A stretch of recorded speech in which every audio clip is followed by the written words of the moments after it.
Il est 13h, bonjour à tous, merci de votre attention. Tout de suite les titres à la une de l'actualité. En ouverture de ce journal, nous reviendrons sur le prix UNESCO Félix Houphouët-Boigny pour la recherche de la paix décerné à l'ex-chancelière allemande Angela Merkel. Une cérémonie qui a drainé du beau monde, occasion pour la communauté internationale, notamment l'UNESCO, de rendre hommage au chef de l'État, Alassane Ouattara, bâtisseur de la Côte d'Ivoire moderne et artisan de paix. Lutte contre la pauvreté, le mécanisme des filets socioproductifs engagé par le gouvernement pour soutenir les familles démunies. Cette année, 100 000 nouveaux ménages intègrent le programme. Ils sont issus de 14 régions de la Côte d'Ivoire. Un séminaire s'est ouvert à Yamoussoukro à l'endroit du corps préfectoral et des leaders communautaires sur le processus de sélection de ces ménages. On en parle dans ce journal. La Russie va réduire volontairement sa production de 500 000 barils par jour en mars, soit environ 5% de sa production quotidienne. Annonce faite par Alexandre Novak, vice-premier ministre russe en charge de l'énergie. La Russie répond ainsi aux sanctions contre son brut et ses produits pétroliers. Voilà pour l'essentiel. Madame, monsieur, bonjour et merci de nous suivre. Une édition 13h qui s'ouvre sur cette lucarne consacrée aux derniers échos de la célébration du prix UNESCO Félix Houphouët-Boigny pour la recherche de la paix qui s'est tenue à Yamoussoukro le 8 février dernier.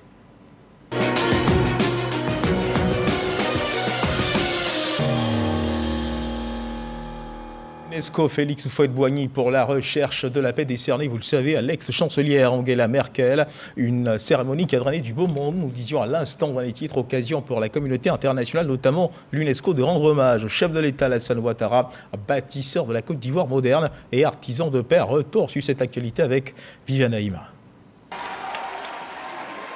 La remise du prix Félix Houphouët-Boigny UNESCO pour la recherche de la paix le mercredi 8 février à l'ex-chancelière fédérale d'Allemagne Angela Merkel à la fondation Félix Houphouët-Boigny pour la recherche de la paix à Yamoussoukro fut un événement marquant à plus d'un titre. C'est vrai qu'il y avait eu auparavant une première cérémonie de remise du prix à Yamoussoukro le 5 décembre 1995. Les lauréats étaient Sa Majesté Juan Carlos I, roi d'Espagne, et l'ex-président américain Jimmy Carter. Le président Houphouët-Boigny, décédé 2 ans plus tôt, le 7 décembre 1993, l'UNESCO lui rendait ainsi hommage en organisant pour la toute première fois la cérémonie de remise du prix qui porte son nom sur sa terre natale. Il a fallu attendre ensuite 28 ans pour que se tienne à nouveau à Yamoussoukro ce mercredi 8 février 2023 une autre cérémonie de remise du prix Houphouët-Boigny à l'occasion du trentenaire du décès du président Houphouët-Boigny. Cette nouvelle célébration se tient dans un contexte social et politique national marqué par le retour en Côte d'Ivoire des réfugiés ivoiriens des différentes crises politiques, un contexte national marqué également par le retour des opposants politiques exilés, leur réintégration à leur poste de travail et la reprise de leurs activités politiques. Un contexte marqué aussi par le succès du dialogue politique entre le pouvoir et les partis d'opposition. Contexte marqué par le dialogue entre le président de la République Alassane Ouattara et les 2 principaux leaders de l'opposition. Également marqué par la grâce présidentielle accordée à l'ex-président Laurent Gbagbo et le visa retour accordé à l'ex-leader de la galaxie patriotique Charles Blé Goudé à sa sortie de la prison de La Haye.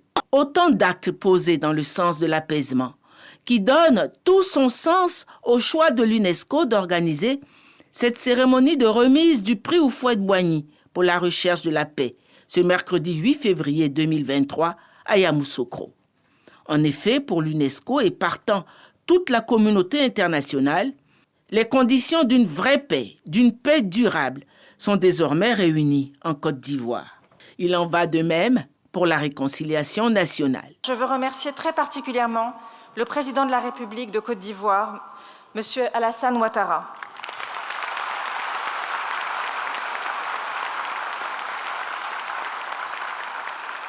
Pour son accueil, bien sûr, ici à Yamoussoukro, pour son soutien continu à l'UNESCO et à son mandat. Je voudrais aussi, pour finir, Monsieur le Président, saluer votre engagement pour construire le rassemblement, la cohésion sociale, la paix, aux côtés de toute la société civile ivoirienne et dans toute la diversité de ses sensibilités politiques.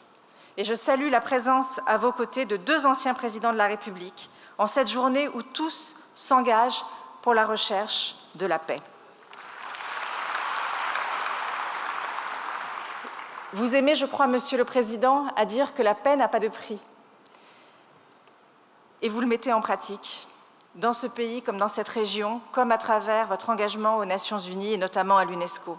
Quel plaisir pour moi d'atterrir hier à Abidjan après avoir quitté la veille la ville martyre de Goma, à l'est de la République démocratique du Congo, qui est au cœur de l'une des pires crises sécuritaires et humanitaires du continent africain. Dès mon arrivée, j'ai senti que l'Afrique du progrès, du développement économique et de la modernité est possible. Comme l'illustre si bien la Côte d'Ivoire, qui nous accueille aujourd'hui sous le leadership de son Excellence, Monsieur le Président Alassane Ouattara, qui consolide les acquis légués par le Président Félix Houphouët-Boigny. Et nous vous remercions, Monsieur le Président. Cher Alassane Ouattara, la Côte d'Ivoire aussi est une destination de nombre de réfugiés, de migrants en Afrique, avec 25% de la population qui est constituée de personnes qui viennent de l'extérieur, avec tous les défis qui sont associés. Je pense que la Côte d'Ivoire est véritablement dans un dialogue avec l'ensemble de l'Afrique et s'engage pour lutter contre la criminalité et la traite des êtres humains. Ici, en Côte d'Ivoire, les Ivoiriens et les Ivoiriennes apportent une contribution majeure, notamment en faisant montre de leur sens de l'hospitalité. Pour ce, Monsieur le Président, je souhaite vous adresser tous mes remerciements.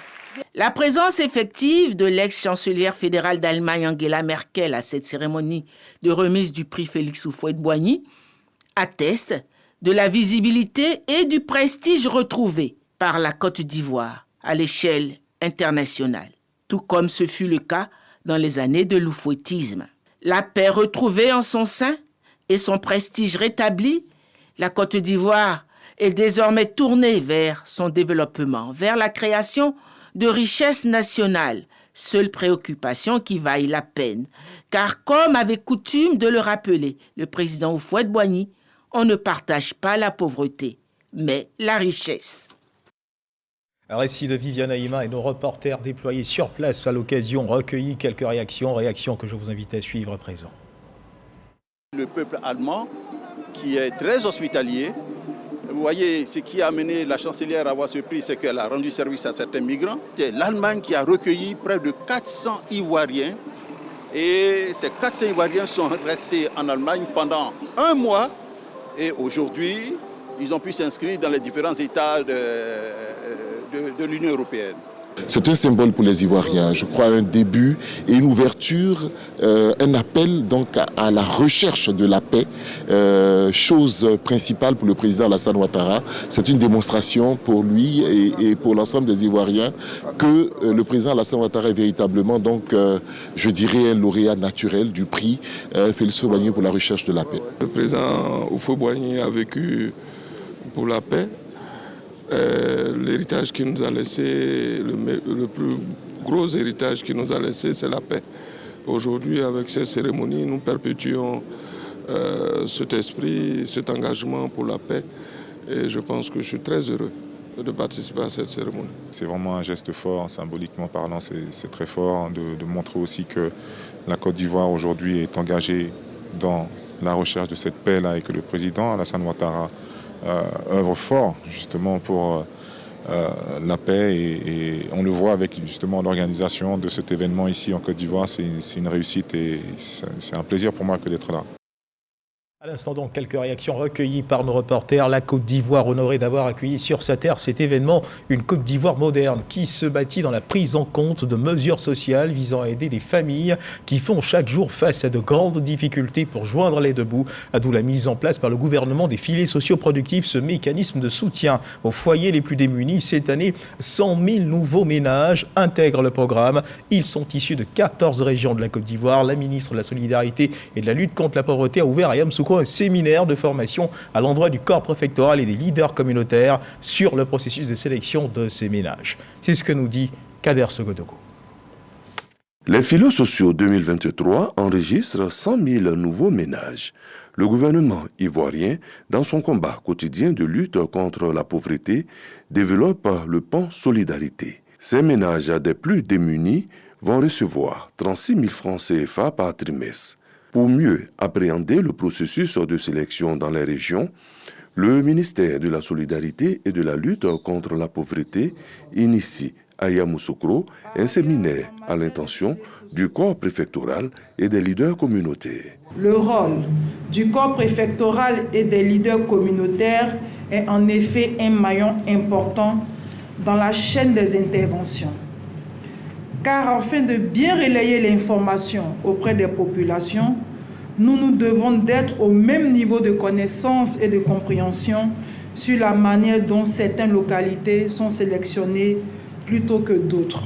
Le soutien gouvernemental est perçu comme la bonne pilule. C'est un proverbe qui dit comme ça, ton papa, quelqu'un lui a donné un pantalon et puis toi tu viens trouver que le culotte là ne va pas avec mon papa. Donc c'est comme ce que l'État vient de faire aujourd'hui, que ça soit à 35 000, que ça soit à 50 000, que ça soit n'importe comment. C'est un don sans rembourser. Alors nous remercions l'État ivoirien, féliciter ce qu'ils sont en train de faire, qui continue encore. Ces 100 000 nouveaux ménages sont issus de 14 régions prioritaires. Cavali, Guémon, San Pedro, Osassandra, Anibitias, Go, Lodjibois, Ambol, Nzi, Mé, Bafing, Kyologo et oui. En 2024, 100 000 nouveaux ménages vont intégrer le processus.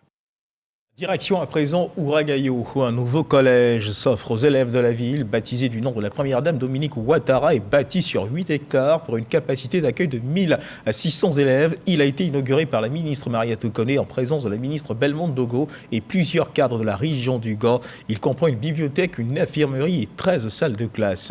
Sephora Zegui. Ouragayo, localité située à 17 km de Gagnoua, dans la région du Gand, est en ébullition. À l'origine de cette effervescence, l'ouverture d'un collège moderne, un édifice baptisé du nom de la première dame de Côte d'Ivoire à la demande des populations. Il devient ainsi le deuxième établissement secondaire public de premier cycle, après l'unique lycée moderne construit au début des années 1980 et qui a largement dépassé sa capacité d'accueil. Le collège moderne Dominique Ouattara de Ouragayo vient répondre aux attentes et la première promotion d'élèves est déjà en classe. Fraîchement venus du primaire, ces élèves ne cachent pas leur joie de travailler dans des conditions favorables à l'apprentissage. Avant, quand il n'y avait pas cette école, mes parents se demandaient où j'allais partir au collège. Mais depuis que l'État a construit cette école, c'est vraiment un bénéfice pour nous les enfants. C'est un soulagement pour nos parents, c'est un soulagement pour nous aussi parce que ça va nous permettre d'être à l'heure à l'école. De plus, Anthony Garou, le député maire de la commune de Ouragayo, indique que cette école va réduire le taux d'abandon des jeunes filles. Comme un seul homme, les populations avec à leur tête les cadres de la région du Gand sont sortis pour recevoir ce joyau qu'ils qualifient d'action forte de la part d'Alassane Ouattara, le président de la République. On est dans une région où, surtout à Ouragayo, on n'a qu'un seul lycée, avec plusieurs villages. Les gens sont obligés de marcher à des kilomètres pour accéder à l'école. Or là, c'est au centre. C'est une bonne chose que de disposer de cet établissement. D'une capacité d'accueil de 1600 élèves, cet établissement est bâti sur une superficie de 8 hectares. Il comprend un centre de documentation et d'information et une infirmerie, entre autres. Mariatou Koné est revenue sur les investissements du gouvernement en faveur de l'éducation avant d'exhorter la communauté éducative à faire en sorte que les résultats soient à la hauteur des valeurs véhiculées par la première dame, Dominique Ouattara. Je voudrais en votre nom, au nom de la communauté éducative, au nom du gouvernement et à mon nom personnel, exprimer notre gratitude à la première dame pour avoir accepté de répondre favorablement à votre demande. Je voudrais espérer que son illustre nom soit un stimulant pour les élèves, pour les enseignants et pour les parents d'élèves, afin que les résultats soient à la hauteur de l'honneur qu'elle nous fait. Cette cérémonie est d'une importance capitale pour les populations de Ouagaïo. En témoigne la présence de Sébastien Dano-Djedje, Bertin Kadé et Albert Drogba, entre autres, aux côtés de leurs frères et sœurs du RHDP. À cette inauguration, Maria Toukone a fait don de 27 000 manuels scolaires, du matériel informatique et didactique, des équipements de sport et d'entretien d'une valeur de 20 millions de francs CFA au Collège moderne Dominique Ouattara de Ouagaïo.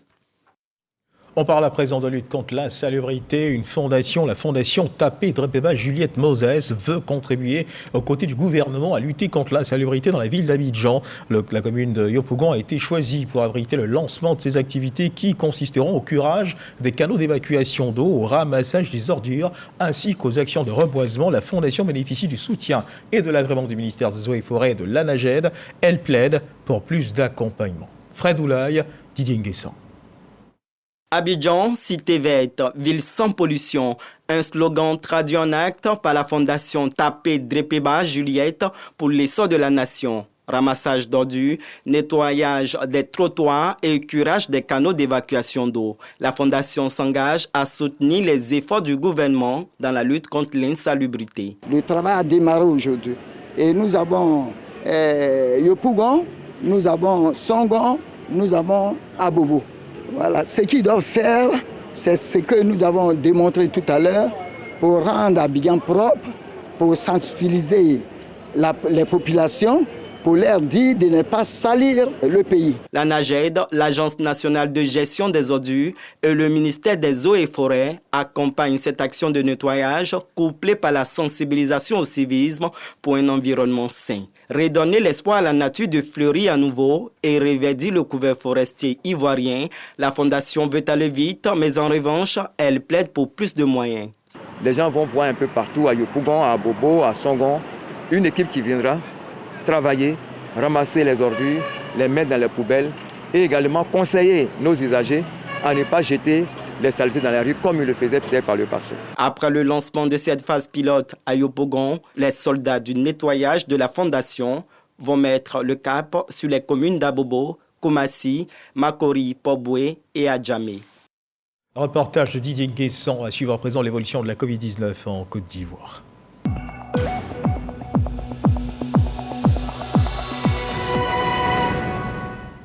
Le ministère de la Santé et de l'Hygiène publique de la couverture maladie universelle a enregistré hier vendredi 10 février 2023 9 nouveaux cas de Covid-19 sur 292 échantillons prélevés, soit 3,1% de cas positifs, 5 guéris et 1 décès. À la date du 10 février 2023, la Côte d'Ivoire, notre pays, compte donc 88 046 cas confirmés, dont 87 175 personnes guéries, 834 décès et 37 cas actifs. Le nombre total d'échantillons est de 1 674 447. Le ministre de la Santé et de l'Hygiène publique de la couverture maladie universelle invite toutes les personnes de plus de 12 ans à se faire vacciner dans les centres de vaccination. La vaccination contre la Covid-19 qui, rappelons-le, est gratuite et volontaire. Et puis, il y a aussi cet autre message du ministère de la Santé et de l'Hygiène publique de la couverture maladie universelle qui vous est adressé. N'abusez pas des antibiotiques. Utilisez-les seulement sur prescription médicale. Une invitation qui ressort du Congrès sur les menaces pandémiques et les résistances aux antimicrobiens qui se tient ici à Abidjan, précisément à l'Institut national de santé publique d'Adjamé, sur initiative de l'Association africaine pour la recherche et le contrôle de la résistance aux antimicrobiens. Didier Nguessan nous en dit plus. Se soigner en administrant des médicaments. Ces traitements médicamenteux ont souvent du mal à guérir les pathologies pour lesquelles ils sont prescrits. Il s'agit de résistance aux antimicrobiens. Réunis à Abidjan, les professionnels de la santé, notamment l'Association africaine pour la recherche et le contrôle de la résistance aux antimicrobiens, en abrégé ARAM, cherchent des pistes de solutions. Nous encourageons notamment la recherche sur les plantes afin de voir si, à partir de nos plantes, on peut découvrir de nouveaux antibiotiques qui peuvent aider à circonscrire le problème de la résistance aux antimicrobiens. La société savante ARAM travaille à réduire les charges de morbidité et de mortalité liées aux affections microbiennes. Nous attendons des conclusions de ce congrès, non seulement pour permettre de prévenir déjà ces résistances, mais également trouver les moyens pour pouvoir les contrôler en cas de survenue. Faire comprendre aux populations que l'usage d'antimicrobiens est bien pour soigner les maladies, mais qu'il faut faire attention à l'utilisation. L'Organisation mondiale de la santé, OMS, alerte sur la résistance aux antimicrobiens qu'elle considère comme une pandémie négligée. Place à présent au dossier que vous propose la rédaction ce 13h, dossier qui fait focus sur les réactions d'amitié, de fraternité qui lie la Côte d'Ivoire et le Mali. Les deux pays partagent depuis toujours des valeurs de paix et de fraternité. Et si l'on craignait que l'épisode des tensions survenues entre les deux pays dans l'affaire des 49 soldats éclabousse ou ébranle ces liens d'amitié et de fraternité, il n'en est rien. Les soldats ivoiriens libérés, l'affaire aujourd'hui loin derrière. Comment les Maliens vivant en Côte d'Ivoire ou de passage dans le pays ont vécu cette crise? L'affaire a-t-elle impacté négativement ces liens de fraternité et d'amitié? Réponse dans ce dossier vide ici signé Serge Pacom Didi et Serge Collier.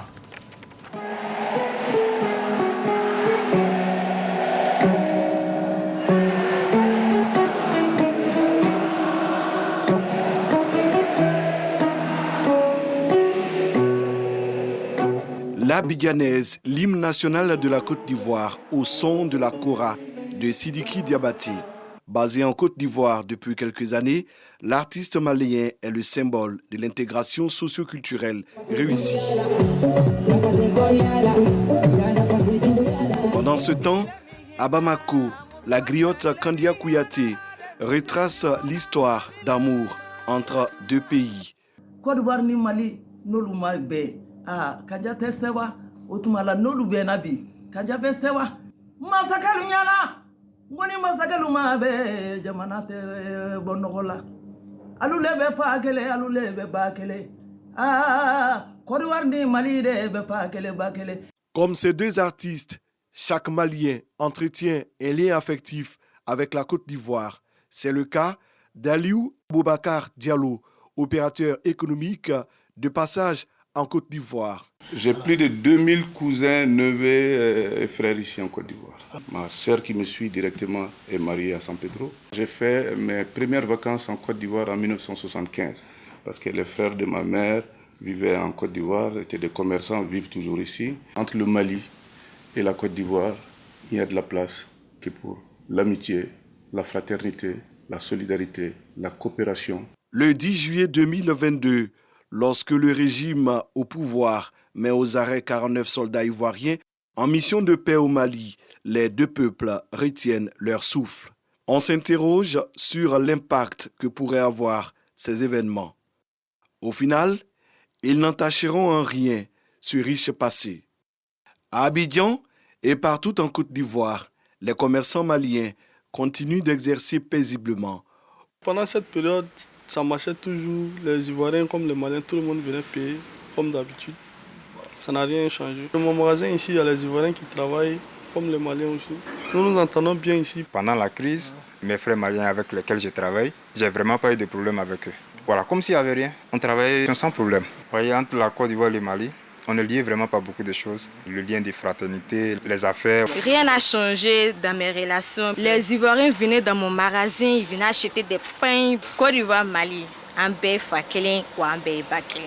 Nous sommes des frères et des sœurs. Je vis en parfaite harmonie avec mes frères ivoiriens. Dans mon activité, franchement, je n'ai pas eu de problème face à cette situation. Les clients ivoiriens venaient comme avant, ils payaient mes articles, il n'y a pas de problème. Responsable d'organisation, Sidiki Sangaré n'a jamais douté un seul instant. La Côte d'Ivoire et le Mali, nous dit-il, sont deux pays de la même mer. Le Mali et la Côte d'Ivoire, ce sont des pays frères. On ne peut pas dissocier les deux. On est frères, on est liés. Le peuple ivoirien est un peuple pacifique. Le soin a été laissé aux autorités de la Côte d'Ivoire et du Mali pour une résolution diplomatique de la crise. Toutefois, des actions au sein des communautés ont été menées pour préserver l'essentiel. Le plus important, c'est la paix. Nous avons mené beaucoup de démarches. On a reçu des jeunes de Côte d'Ivoire, des jeunes maliens. On leur a inculqué la cohésion sociale entre deux nations.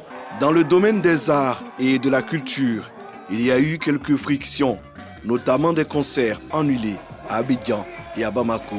Pour autant, les artistes n'ont pas été inactifs. La musique, facteur de rapprochement avec Yodé et Siro, les deux artistes ont fait œuvre utile. On est Ivoirien, on est Malien. La Côte d'Ivoire n'a jamais été impalable avec le Mali. Les Maliens et les Ivoiriens ont la même philosophie, c'est la fraternité, c'est la famille. Comme Yodé et Siro, de jeunes talents maliens et ivoiriens se sentent aujourd'hui soulagés. Maliens, nous, Ivoiriens, nous, yé agnebe, imaye bene nyoronte. Quand on vient en Côte d'Ivoire, on nous accueille à bras ouverts. Côte d'Ivoire, déjà, c'est un pays d'hospitalité. Et j'ai même une famille à Bouaké, Abidjan ici aussi. J'ai des familles ici, donc vraiment, Côte d'Ivoire, c'est comme mon second pays. Mali, Côte d'Ivoire, vous savez que c'est la même famille. Nous sommes deux pays frères, aimons-nous. Ivoiriens et Maliens, de façon générale, peuvent se réjouir. Nous sommes véritablement satisfaits qu'aujourd'hui les deux pays frères sont en train de s'embrasser pour la fraternité véritablement de toute l'Afrique. Toute la diaspora malienne qui vit en Côte d'Ivoire, le pays de Oufet, nous a toujours bien accueillis dans l'amitié, dans la fraternité. Donc je les conseille de respecter les règles et les lois du pays dans lequel mes frères et sœurs vivent. Durant 6 mois, l'affaire des 49 soldats a occupé l'actualité sans fragiliser le brassage. Notons qu'environ 3 millions de Maliens vivent en Côte d'Ivoire, selon le Haut Conseil des Maliens. L'issue heureuse de cette affaire montre que les valeurs inculquées par feu les présidents Félix Houphouët-Boigny et Modibo Keïta restent vivaces dans les esprits des Ivoiriens et des Maliens. Côte d'Ivoire-Mali, une fraternité restée intacte, un sujet de Serge Pacom Didier, Serge Coléa, et tout est bien qui finit bien. Et pour maintenir un climat de paix et de fraternité entre les nations, la prière est le recours utilisé par les chrétiens du monde entier. Ceux de l'église d'Ehima, environ 20 000 fidèles, ont convergé vers le village de Gagoué, dans la sous-préfecture de Niabéziria, à Lakota. Dans le cadre de la 65e édition de leur pèlerinage, ils y étaient pour prier pour la paix et la cohésion sociale. Patricia Omouitia. Venus de tous les horizons du pays, ces fidèles chrétiens de l'église d'Ehima ont chanté, dansé et longuement prié pour la paix, la stabilité et la cohésion sociale au cours de la veillée qui a réuni plus de 20 000 pèlerins. Le D'Ehima a fait beaucoup pour nous, On ne pourra pas citer tout, mais aujourd'hui, si vous voyez que nous sommes là ce soir, c'est par rapport à tout ce que le D'Ehima a fait pour nous.